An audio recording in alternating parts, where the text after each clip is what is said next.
hapon. Kaso naubusan ako ng kalan. Sa uling muna ako nagluto.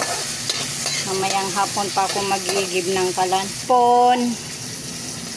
Paghahaluin ko yung hipon saka pusit. Pusit. Paghahaluin ko silang dalawa. Yan. Tapos kalabasa, sitaw. Yan. Diba? Sarap guys. Sarap yan mga kaibigan ko. Yung pusit saka hipon 200 yan. Tigwa 100. Ang liit-liit tigwa 1/4 pa ah.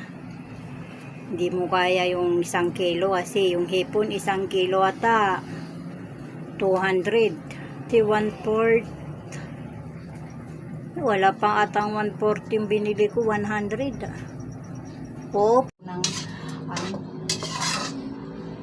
Sinagalo mo na. Dapat ano yun, orange yung ano. Kulang ata sa tubig yun, no?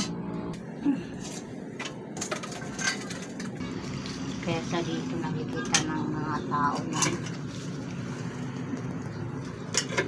Lalagay ko yung sitaw para sabay na lumambot. Yung kalabasa kasi malambot yan. Madali ko yung kalabasa tapos timpla na agad.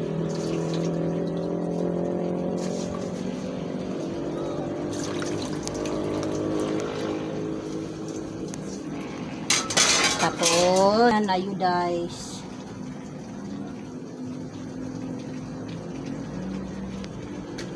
Timplahan ko lang yun. Mamaya pa magic sarap. Muntik nang mabayojisik. Nalalagyan ng toyo yan. Ayaw ko malasahan ng toyo. Yung iba nilalagyan ng toyo. Pero ako ayaw ko na. O, yan. Takpan ko na naman. Tapos mamaya lagyan ko ng tubig. O.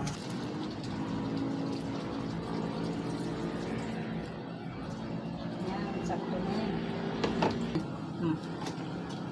Luto, done. Done.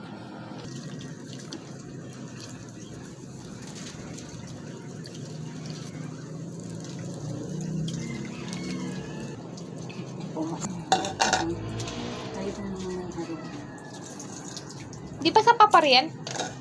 Ha? Pag na ano na yan. Pulo na. Okay na siya. O, di ba marami ng sabaw? Kaya lang matitimplahan ko yan.